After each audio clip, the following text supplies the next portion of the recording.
Welcome, everybody, to another episode of the Cover 2 podcast. I'm Jared Smith. And I'm Nick Nenad. And, of course, Nick is grinning from ear to ear because his Dodgers finally win the World Series in a shortened year, in a COVID year. But nonetheless, they finally, get that monkey off of their back, win the World Series, and what was more of a competitive series with the Tampa Bay Rays than I think most would have expected, because clearly on paper, the Dodgers were the better team, and, we got to see the better team actually win the World Series now. So we, a little bit later on in the show, are going to get into the NBA. There are some discussions on when the league should start their new season and, whether or not players will be on board with that. And then in the middle of the show, we're going to get into a little NFL talk. Antonio Brown is officially with the Buccaneers and had his first practice yesterday, and get into some of the top teams in the NFL and, whether they should make some trades before the trade deadline. But Nick, I do want to start with you. I'm going to hand it off, let you rant, get some stuff off your chest. If you follow Nick on social media, you saw him popping bottles on Tuesday night. He was obviously excited. He was able to recover yesterday, back live and in color. So Nick, take it away. Give me your thoughts on the series, the game, the win, everything. Well, Jared, I want to start with apologizing for my unprofessionalness. Realistically, we've been trying to gear our podcast around recording after championships, after big games, and my dumbass went out there and really went crazy. I went to bed actually early too, after the game, just because.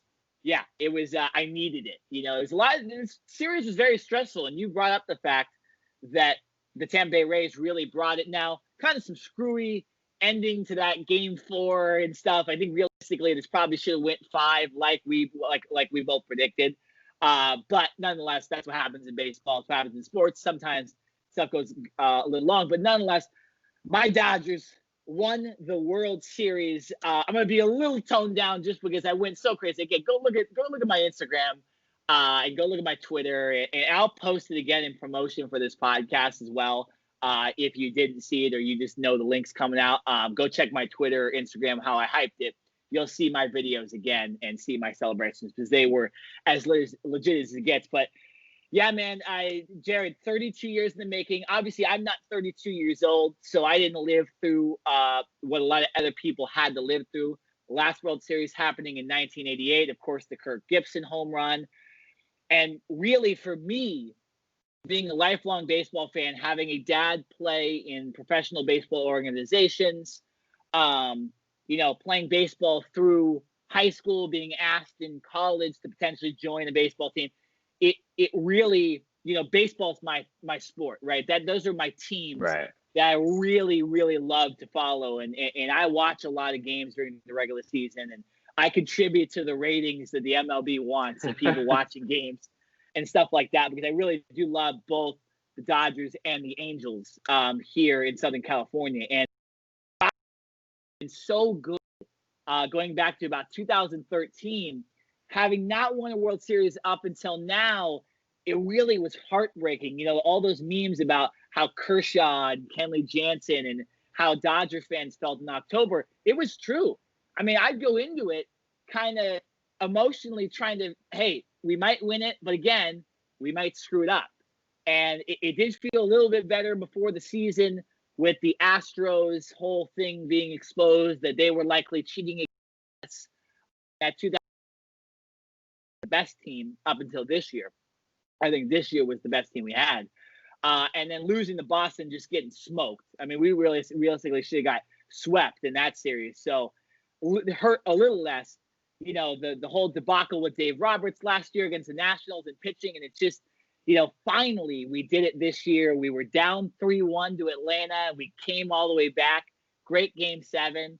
We blew Game 4 of the World Series, made it 2-2, made it a 3-game series.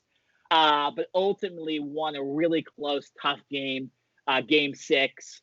Mookie Betts coming up clutch with a big home run to kind of put the score a little further. Julio Urias, man, Jared, I told you, I don't know if I said this on the podcast or I told this to other people. I have never seen that guy screw up. And he's been in our organization since he was 16 years old. Wow.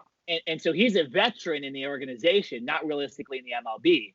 Started when he was 19 in the MLB. But, man, that guy's been through the ringer as far as injuries. He's had surgery on his eye. For him to make that final out, not as pure as maybe Kershaw and Jansen, but a pretty good guy, the future of the team, to finish off that game and finish off and just pitch an immaculate playoffs and World Series. Realistically, he could have been easily in the contention for the World Series MVP, the way he pitched. But a little hard to give to a pitcher, so we're not going to argue about that. But yeah, man, I mean, it's just, I'm feeling good. It was a lot of emotions. I was really close to tears around that last ninth inning, but I started to feel good again. I remember that this is celebration, and it's not, it's not supposed to be a sad moment. It's supposed to be a celebration. Again, go check out my celebrations on social media. They were as legit and pure as it gets. But, Jared, I'm telling you this right now, though. This ain't over. World Series championships ain't over for this team. We got potentially the best rotation in baseball next year. We do have some decisions to make on guys like Justin Turner and Kike Hernandez and Jock Peterson. But, I mean, we got Dustin May coming back for a full season. Urias gets better and better every year, and now he's going to be able to start. Clayton Kershaw is one of the best regular season pitchers, and he finally pitched well in the postseason. I think it's hard for people to argue that he wasn't one of the reasons we won the World Series this year. So we get David Price back. He's technically on this team. He opted out for COVID, so he gets a year off, rest his arm, right? Like we really have a good team. And then of course Mookie Betts with us for another 12 years. Corey Seager. Cody Bellinger, Will Smith, all these guys. I'm just so excited, Jared. It's not the end, but I do think we deserve this championship, and it does put a little bit of that doubt with the whole Astros BS and all that stuff. It puts it away, and I'm glad we finally won it. I'm happy for Dave Roberts. I'm happy for Kershaw. And I'm happy for Jansen. Yeah, no doubt. The future looks really bright, right? And obviously, you mentioned all the stars. Mookie Betts leading the way. Cody Bellinger. Walker Buehler, Kershaw is still dealing, even though he might not be the 27-year-old Kershaw anymore. Obviously, he's proven and kind of got that monkey off his back that he can, play well in big time games when the spotlight is solely on him. And so I think that's great. But I do want to get back into the game, right? Because there were a couple controversial moments. Oh yes. You mentioned Justin Turner, and we will get to that because I want to close this segment with that argument, or debate, I should say. But I want to actually switch over to the Tampa Bay Rays, and I want to talk about the basically, in my opinion, one of the reasons why the Rays ended up losing this game, right?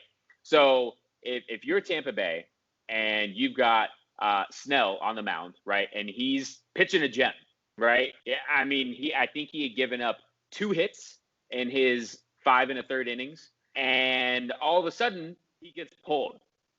And I think everyone, I don't care if you're a Tampa Bay Rays fan, a Dodgers fan, it came out later, like Mookie Betts and people in the Dodgers dugout were like, thank God that Snell is out of the game, right? But just from your perspective, because you are more of a baseball guy than I am, I don't understand it. And how do you take out a guy who is dealing like that? He's one of your best pitchers on your roster, by the way, a reason why he was starting in that elimination game, right? And he is dealing. Now, I do get that going back to 2019, I believe it was 20 straight starts that he had not gone past 7 innings. So I understand that there had been a cap, in a sense, on the amount of innings that he was going to go. So, like, in my head, even before Game 6 started, it was like the Rays basically already had it in their minds that they weren't going to let Snell go past 7, right? Or he didn't even make it past 6. So I just want to know from your perspective,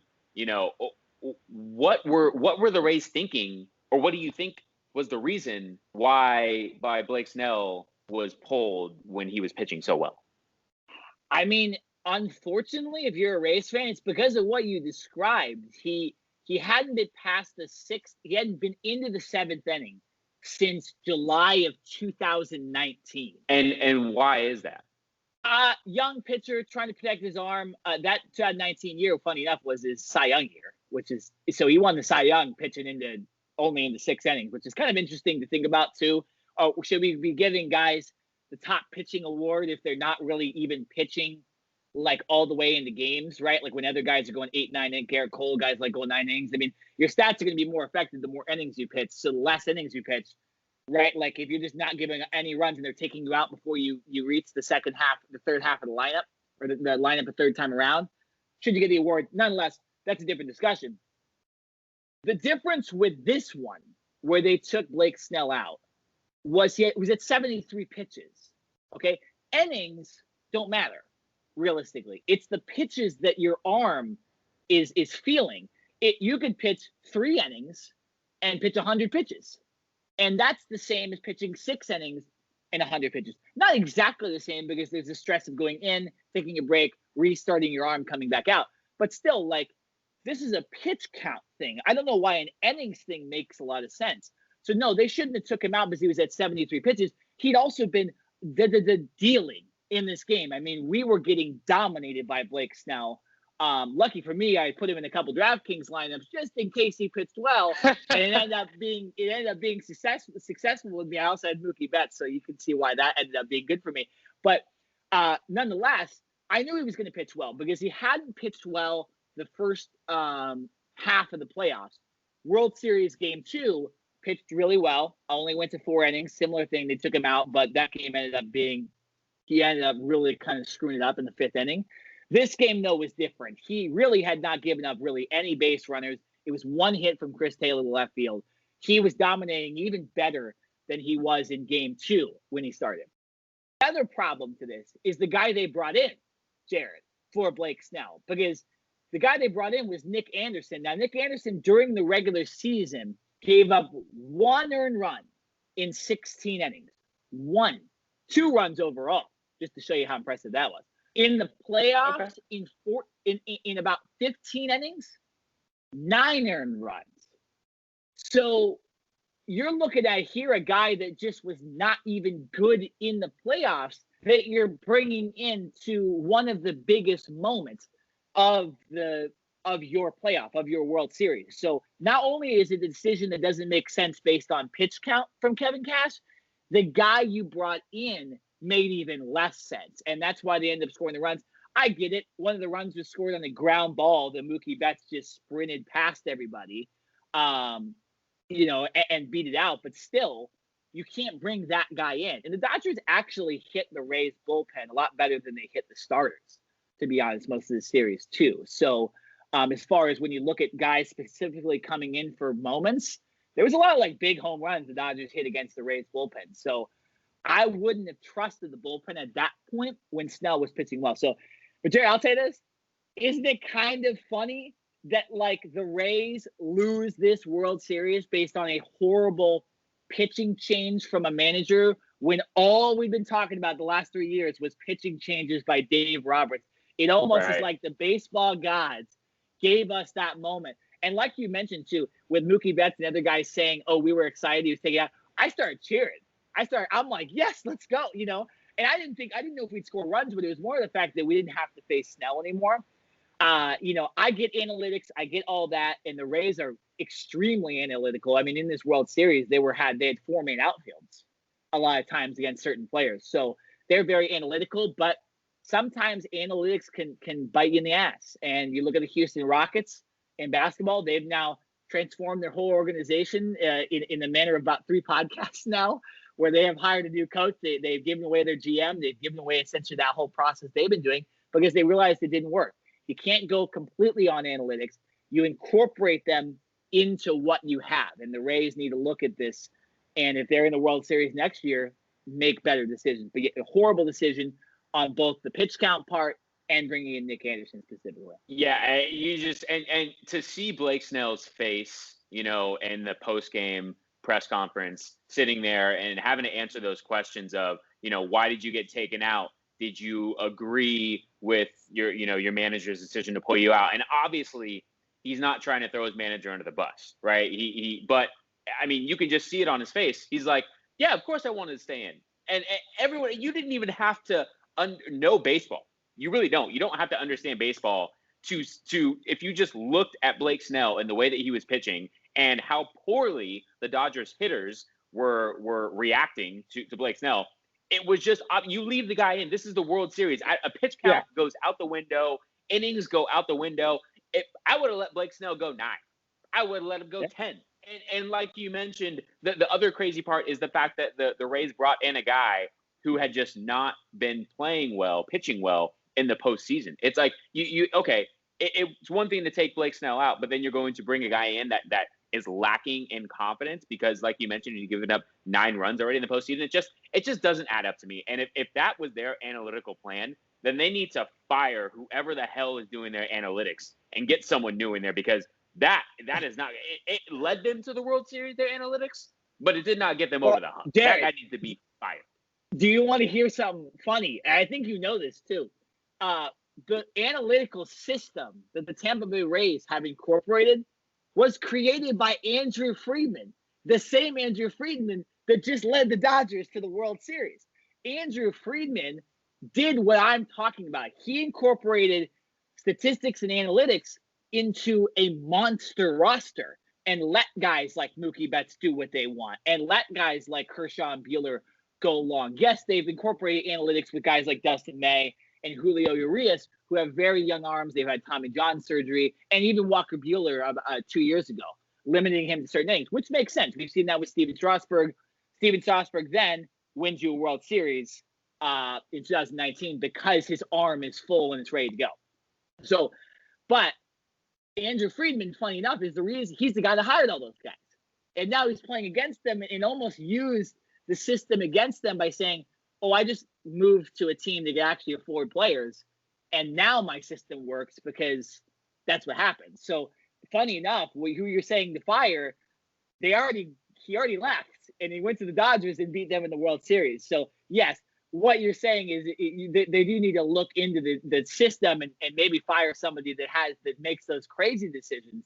But ultimately, the Dodgers created that system for the Rays to essentially beat them. It's a hilarious thing to put on this World Series, but that it's true. That Andrew Friedman was the one that hired most of the people in charge and created that system in place. Right. He was the mastermind. All right, now we're gonna get into a little bit of some I don't know, not so good news. You know, I don't want to bring you down from your high because I understand how excited you still are, but we do have to talk about this. And Justin Turner, right, who obviously is a key piece of this Dodgers organization, been with the organization for, you're wearing his jersey right there, and I believe I know he's been in Major League Baseball, whether the minor leagues or the major leagues, for 12 years. I don't know how long he's been with the Dodgers, but it's been for a while, right? He's a mainstay with them. And so it comes out, right, all of a sudden in the 7th inning that Justin Turner gets pulled from the game. And I'm sure everyone that was watching, including yourself, was like, oh my gosh, what's going on? You know, why is he getting pulled? Immediately, it's the fact that he has tested positive for the coronavirus. Understandable why he is now taken out of the game in the 7th inning and replaced. The Dodgers obviously go on to win the World Series. And lo and behold, who do we see coming back out onto the field celebrating with his teammates, with his wife right there, kids, family members, everyone on the field? Justin Turner. Now, that sparked up a lot of controversy, and I can't wait to get your thoughts on this as a Dodgers fan as to, if you think it was the right move for Justin Turner to come back out on the field or not. I'm going to actually reserve mine because I'm gonna calm myself down because it's actually very frustrating, and I was actually a little pissed off originally when I first heard that he was back out because I was actually at work. I wasn't able to see the celebration. But once I saw that he went back out, I was like, wow, really? So I want to get your thoughts on, if you think this was the right move or why you think Justin Turner came back on the field, if this was a Dodgers organizational move or if this was strictly Justin Turner, making the decision for himself. Yeah, it's a tough situation because it's the worst case situation, right? You have one of the leaders of the team. And when I talk about guys that lead this Dodger team, it's Kershaw, it's Jansen, it's It's Mookie Betts, and mainly probably the captain of the team, realistically, is Justin Turner. He's the guy that was a lot of the rallying cry when they were down 3-1. He was the guy that when they were, they went down 2-2, in the World Series here, he was discussing, how the locker room felt, all that stuff. He seems to be the leader of the team. So to have your leader get taken out of the team for essentially a non-injury, right? A positive test, in which we don't even know if it's a true positive, because we've had false positive. We've seen in the NFL, Jared, plenty of weeks where they've had guys test positive and then they don't test positive. Nick Saban for Alabama tested positive, then multiple negative, and was able to coach the game against Georgia and then win that game. So I can understand maybe why there was skepticism on Justin Turner's part, and where there's a risk there. But no, Jared, I mean, even as a Dodger fan, and even though they won the World Series, it's a dumb decision. And to especially take your mask down, I mean, go out there with a face shield or something. Like go do, like, come out in a hazmat suit. You know what I'm saying? Like you can't do what he did. And what they're discussing at least with the MLB, saying now they are conducting an investigation. And that's why I think we don't have a 15-minute topic on this today. We don't know 100% of what went on. But from what I've heard so far, Turner did disregard what the MLB told him and decided to go on the field and risk it for other people. The one way I'm going to defend his actions, and this is the only way I'm going to defend his actions, is it did seem like the Dodgers did not care that he came back on the field. Yes, will they care if it ends up affecting a loved one? If it ends up affecting them? Yes, but from the locker room itself, the Dodgers wanted him out there, and at least most of the players wanted to celebrate with him, and still didn't really know what went on, so maybe that has something to do with it. But I mean, if your entire team is calling you out and they're not caring about the virus and they're not caring about the risk, at one point I can kind of understand why Justin would make the decision to come out. But no, this is not a good decision. And if the entire team does test positive, and if the Rays do test positive, then you have to look at this as a failure on Justin Turner's part, a failure on the Dodgers' part, and a failure on the MLB's part. Because, Jared, I don't understand how this happened. Why did the MLB not have these guys quarantined like the NBA? I mean, why were they allowed to go contract the coronavirus, right? I'm hearing now also there's a Rays staff member or player that also tested positive as well. So this isn't just an isolated incident with Justin Turner. It's actually come out that there was someone on the Rays that also had the positive test. So I really don't understand, number one, why the MLB allowed these players to leave the hotel, why they didn't just allow them to quarantine the hotel, why they didn't buy out a hotel, and I believe there was other people staying at these hotels. It's dumb on the MLB's part, it's dumb on Justin Turner's part, and it's dumb on the Dodgers allowing him to come out in the field. That's all I'm going to say now. I kind of hope that we have more of an explanation come out in the weeks now, and that it comes out that it makes more sense. But from my voice, Jared, it feels like Justin Turner made a selfish decision. The Dodgers players made a selfish decision and were willing to take the risk and kind of go against health guidelines. Yeah, no, I'm glad that you also brought up Major League Baseball and the Dodgers organization as well. And I'm going to get to Justin Turner in a minute. But I think it is very necessary to, put the spotlight on Major League Baseball, because obviously they are they are the house. They are where everything starts and stops. They're the ones that can create the rules and the regulations of whether baseball is even played or not. And if it is played, like we just saw for the last few months, is there going to be a bubble, right? And so the fact that the regulations were not strict enough and Justin Turner was able to get through any of the quote unquote barriers that there were once he did test positive, or at least we think that he tested positive, and he was able to easily get by those barriers and get himself back onto the field with his family. You're right. I don't understand and don't know how Major League Baseball let that happen, and also how the Dodgers organization let that happen. Now, I am human, and I do understand that, the Dodgers organization just won their first World Series since 1988. Justin Turner just won his first World Series. Like you mentioned, he's one of the captains, the leaders of that team. And obviously, he wanted to be out there to celebrate with his teammates and bask in all that glory.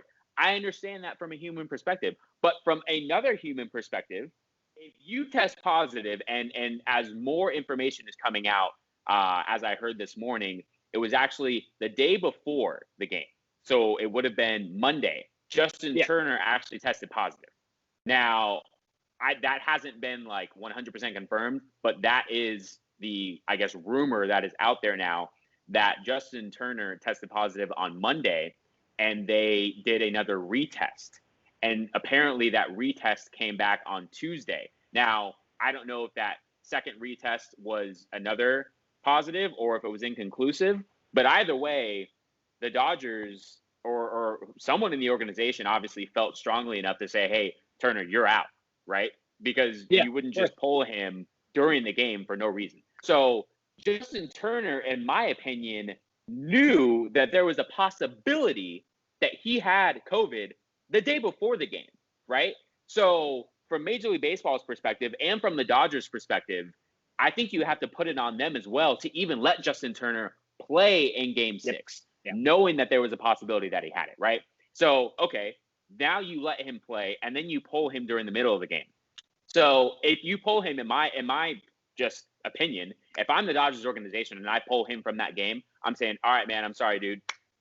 We can't take any more chances. You have already been in the dugout. You've already been up to bat a couple times. You've been in the infield playing defense. And you know what I mean? Like, you need to go isolate yourself now, whether it's straight back to the hotel, in the clubhouse somewhere. You need to go away, in a sense, right? As unfortunate as that is the reality of the situation at that specific time. He needed to go away. He did not. The Dodgers organization was, in my opinion, too lenient in letting him stay in the clubhouse. And obviously, the regulations and quote-unquote barriers were way too lenient, and how easily he was able to get by those things and get himself onto the field. So I think it was there was failures and miscommunication on all three levels, from Justin Turner himself, from the Dodgers organization, and from Major League Baseball. Now, the last thing I will say about Justin Turner is, like I said, from a human perspective, I get why you want to be out in the field. But let's also take this into consideration. Kenley Jansen, right, their closer, a guy that you mentioned who is one of the Dodgers leaders as well, has a heart condition, or has had a heart condition in his past, right? So he has had health issues before. Was Justin Turner thinking about his teammate when he decided to go back out on the field and celebrate? I don't know specifically the guy's name, so I'm sorry, I'll have to look him up. But one of the Dodgers players had their child, their month-old child, on the field, who apparently also had some type of underlying conditions. Was Justin Turner thinking about his teammate's child when he went back on the field to celebrate? I'm almost certain that those answers were no. I think he was being selfish, and I think the word selfish is the best way to describe his actions for going back out in the field. You know what? I don't even care that he went back out in the field.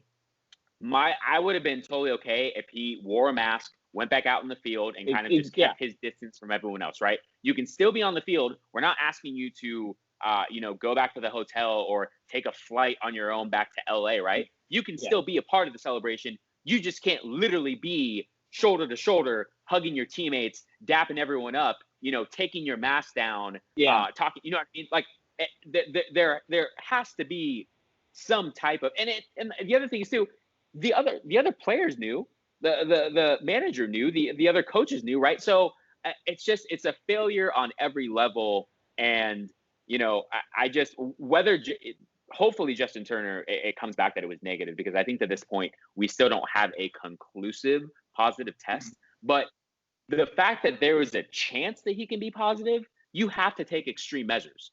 And the Dodgers organization and Major League Baseball did everything but extreme measures. Yeah, no, that's it. That's the other thing too. There's so much to talk about this too. I'll just make this my last point. Again, it's tough for the MLB because, one, if Turner tests positive on Monday, right, that means that he could have contracted it a few days before, which would have been Game 3, Game 4. Like, so, the fact that nobody else tested positive, maybe the MLB said, okay, this doesn't make a lot of sense. Why would this guy test positive on a Monday when essentially he's been playing baseball and going back to the hotel. Like, what possibly could have happened, right? He Like, could have been going out on his own because, like you mentioned, they were not in a bubble. They were allowed to leave the hotel and go about their business when they were not, playing in a game or at practice. No, that's the word. First of all, that makes no sense. And that was the first thing I thought about this story. Is they go, are they not in the bubble? It's not like the NBA. Like, yeah, the Dodgers would have been in that bubble from early October. That's like 3 weeks, and they had their families there the whole time. He had his wife Courtney there with him in his room. So I don't understand why they just didn't make them quarantine and why they didn't set up stuff. Again, this goes back to Jared, the initial horrible negotiations that MLB and the MLBPA had. It's why we had 60 games. It's why they decided 2 days before the season, or I think it was hours before the season started, that they were going to have expanded playoffs. It was a complete mismanagement on the MLB's part. It's why Rob Manfred deservedly got booed when they brought out the title. He never got booed before. He deserved to get booed. And again, I want to put blame on Justin Turner because he did a stupid thing. And like you mentioned, the stupidest thing is taking down the mask. Like I said, I would rather have him come out in the hazmat suit, come out after, right? Take his picture with the trophy. He's not going to get COVID from the trophy. You know what I'm saying? Like, it's you have your wife take the pictures. You have your team photographer stand far away, zoom in on his camera, figure it out, right? Or come out with a face shield or come out with a giant mask covering everything and making sure that you're not doing anything. But again, you have to look at the fact that the MLB also allowed this possible thing to happen and it allowed Game 6 to happen, knowing that there was a possibility that Turner was positive. The least they could have done is said, hey, Justin Turner can't play in this game, just like the NFL. Exactly. Right? Exactly. Hey, you guys have to start Edwin Rios at third base or whoever you want. You can have Justin Turner's out for the World Series, right? And you go, unless he tests negative, you can add Gavin Lux to the roster. You can add another guy to the roster, but Justin Turner, he's out. He's out with an injury, essentially. And that I want to put blame on every entity here. Justin Turner, the optics look bad, but also the MLB allowed this to happen. And with the fact that they mismanaged the whole agreement in the first place, they didn't decide on playoffs until hours before the regular season, and they didn't discuss a bubble until a month before the playoffs. It was a ridiculous mismanagement. And again, there's a lot of sides to this, and I don't want MLB to be hypocritical here and blame Justin Turner for everything that happened, because in some ways they allowed this to happen. And that's why I'd be defending any player here either. It's not just because it's my Dodgers player. He did a stupid thing. He shouldn't have done that. I know the players kind of wanted him out there. Andrew Friedman wanted him out there. They were willing to take the risk. Maybe even Kenley Jansen wanted him out there and willing to take the risk, as stupid as that sounds. And it was a championship, and it was the first time in 32 years, and it's the first time in 4 years and having been in the World Series they made. So understandable why Justin would come out. It's a stupid thing, but we got to put blame on MLB here for this horrible mismanagement of the season.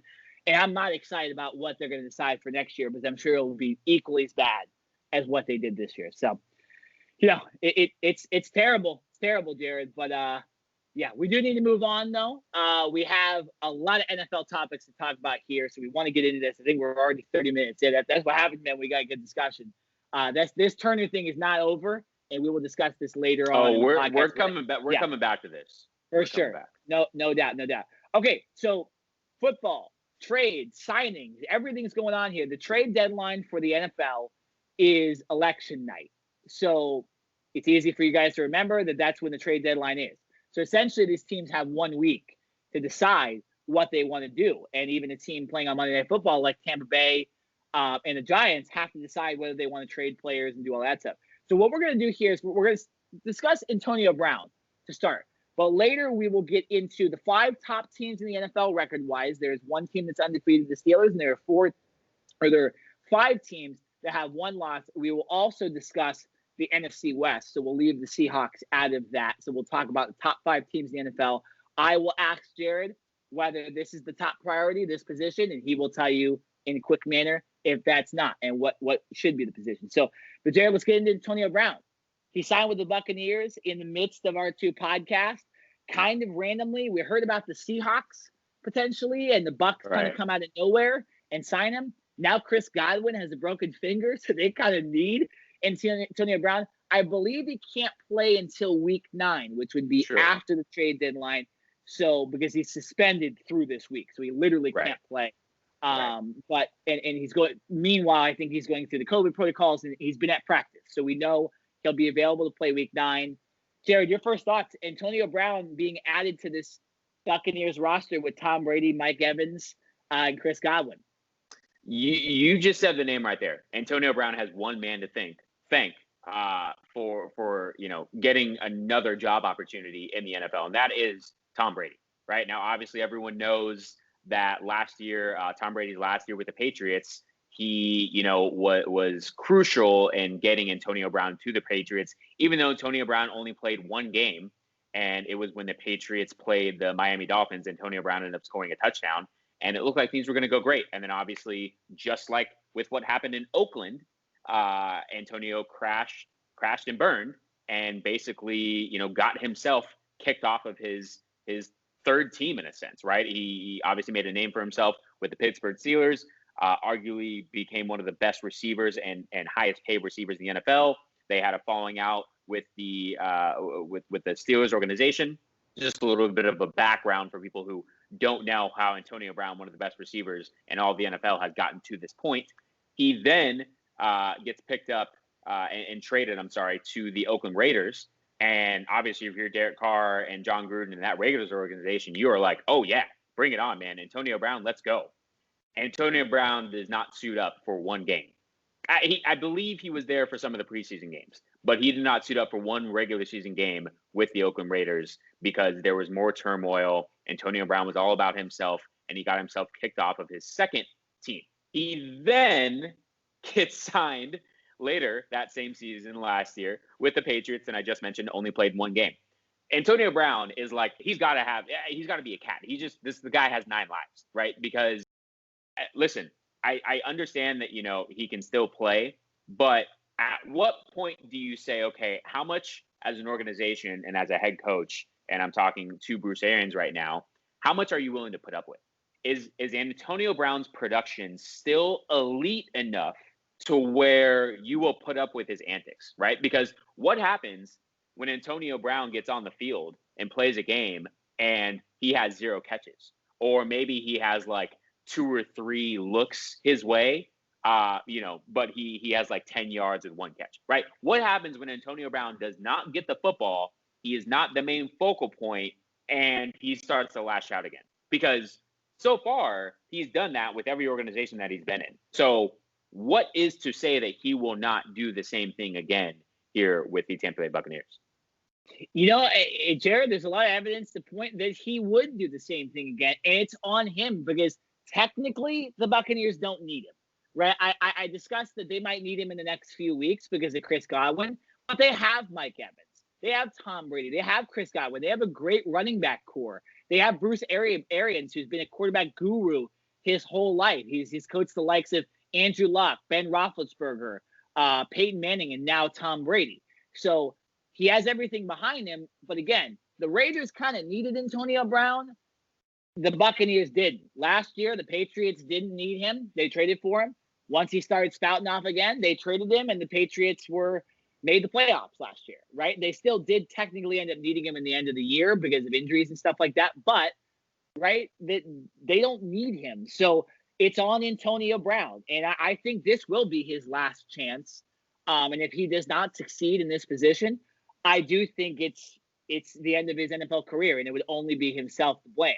Now, looking at this, I mean, when you look at the NFC right now, and we're going to get into people that trades and all that stuff, and the Buccaneers are actually a team that's 5-2, so they're just under the threshold of who we're going to talk about. If Antonio Brown ends up being even sort of what he used to be, you're looking at maybe the best offense ever. Like, this is realistically, I mean, they have Ronald Jones Jr. at running back, LaShawn McCoy, Leonard Fournette, Chris Godwin, Mike Evans, Antonio Brown, Tom Brady, a good offensive line, and Scotty freaking Miller, too. Meanwhile, you got Rob Gronkowski and Cameron Brate at tight end.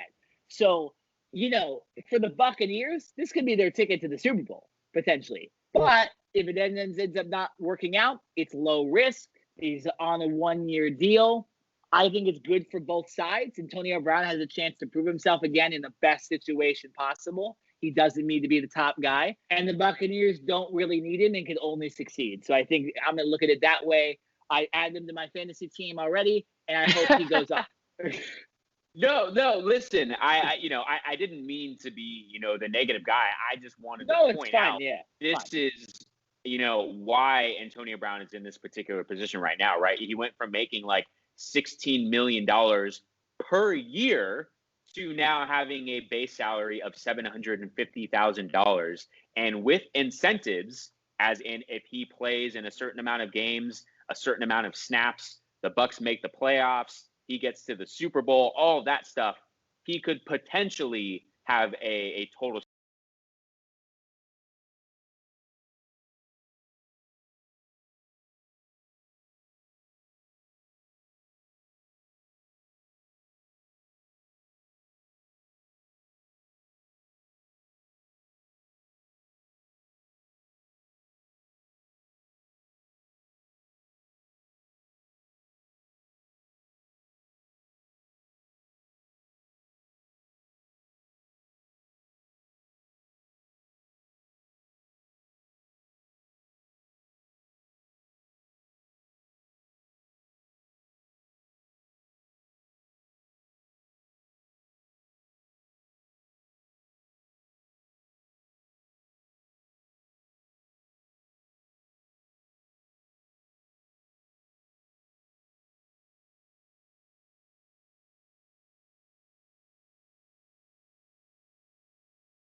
wouldn't say they're elite, but I think they are good. You've got Chris Jones, one of the best, if not the best, defensive.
And that type of thing. So yeah, I would say some offensive line help depth to come in would be the key here. But yeah, other than that, for what this team is built to do with running the football and playing solid defense, yeah, I would.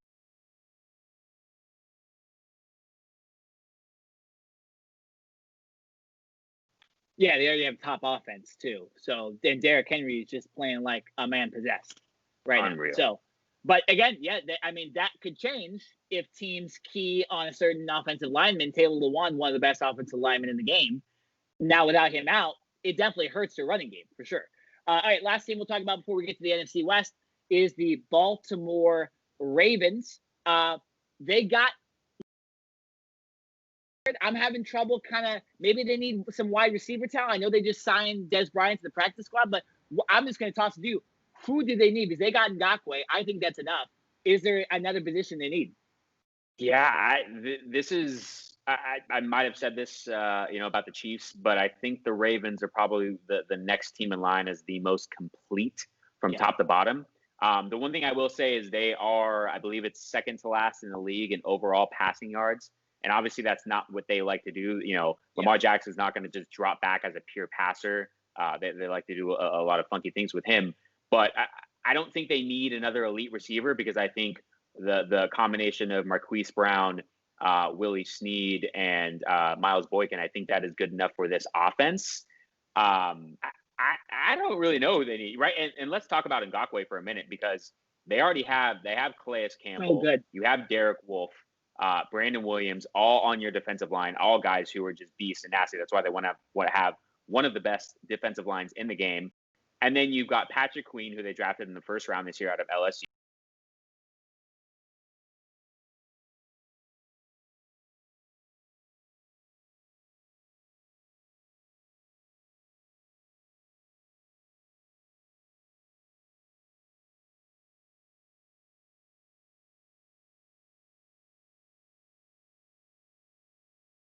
Their top picks this year as well. But I mean, this defense is what leads them. And then you add Ngakoue to that. So I don't know if they really need anyone. You're right. The Des Bryant practice squad signing is nice, and I think that's really more to just see where he is physically. If he can get upgraded to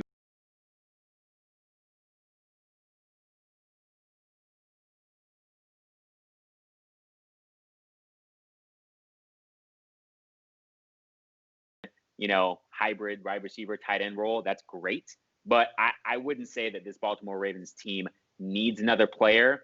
I think what they need to do is just show that they can win in the big games, because even though they've been one of the best teams in the regular season, they haven't been able to get over the hump. They got trounced 2 years ago against the Chargers in the playoffs, and then last year got upset by the Tennessee Titans, the Cinderella team as well. So I think they just need to prove.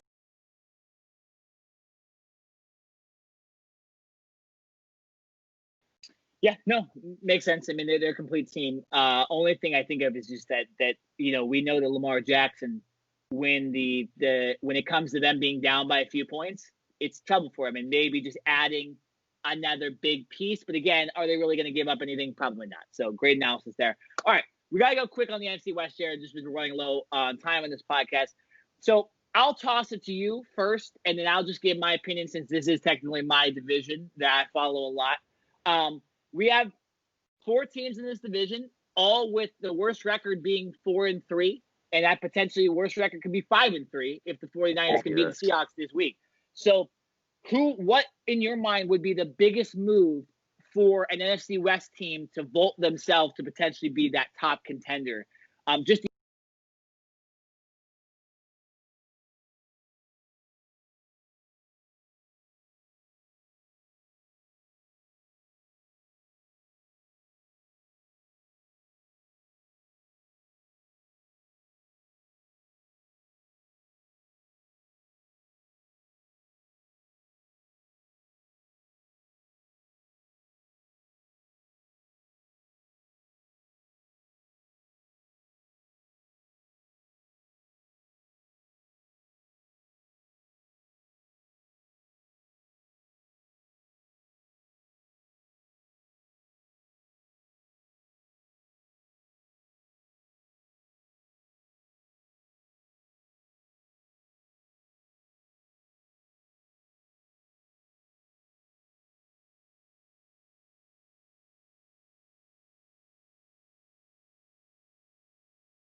And then obviously George Kittle is one of the best tight ends in the league, only next to Travis Kelce of the Kansas City Chiefs. So I was going to say the 49ers because of the injuries. But then I look at the game last Sunday where your Arizona Cardinals somehow, some way beat the Seattle. And of course, Nick is just flaunting it. I can't even be mad at this point. I can't even. This is one of the first podcasts in a very long time that I have not mentioned my Dallas Cowboys. And I've got to give Nick his moment. So Nick's Arizona Cardinals beat the Seattle Seahawks, but I'm actually going to go to Seattle. And even though they actually just traded yesterday for Carlos Dunlap from the Cincinnati Bengals, I think they need pass rush help. This team is the worst in the entire NFL at rushing the quarterback and getting quarterbacks.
We still play the Giants. We still play the Philadelphia Eagles. So when you look at the Cardinals, take advantage of the fact that you have a chance. After this week, the Cardinals could technically be in first place in the NFC West. So go out, go pick somebody up. Don't act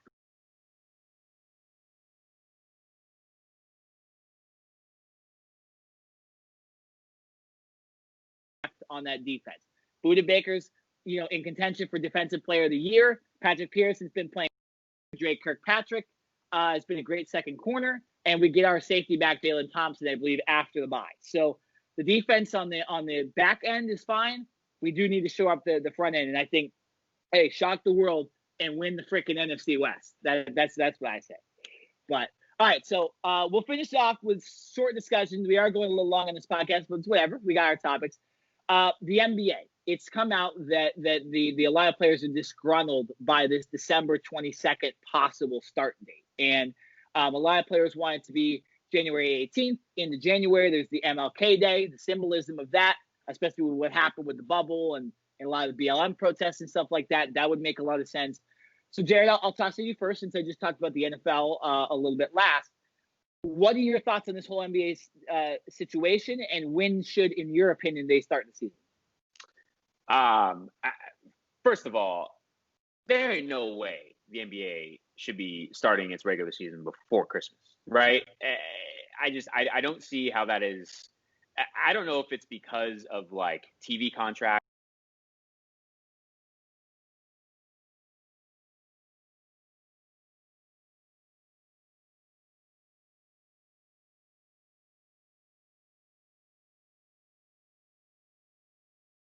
out in the first round. That's one thing, but like for the Lakers, the Heat, the Clippers, the Nuggets,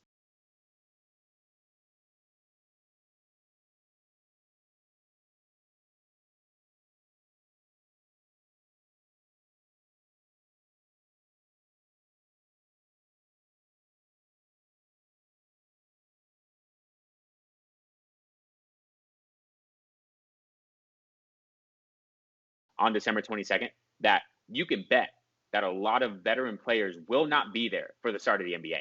So they can go ahead and do it, but they're going to be doing it without their stars. And obviously, Christmas Day, the NBA typically has 4 or 5 games, and they always make sure that it is star-studded with, you got the Golden State Warriors and they're healthy. You usually have the Lakers, the Celtics, you know what I mean? Like they purposely they stack it to where it is the stars that are showcased on Christmas. This Christmas would be a little different. And so I am definitely on the player side with this. I think that they should wait until the new year, at least sometime in January, give these players a legitimate chance to get their bodies right, and be able to get back. Now, the argument to that I will make against myself, I guess, and maybe what the NBA is trying to say is these players just had 4 months off because of the coronavirus. Now, it was a different type of 4 months off, and it's not like it was just a normal off season where they were able to, probably travel and get some time away and then come back and really practice and scrimmage with players and all that stuff. They had to quarantine and practice on their own and do that type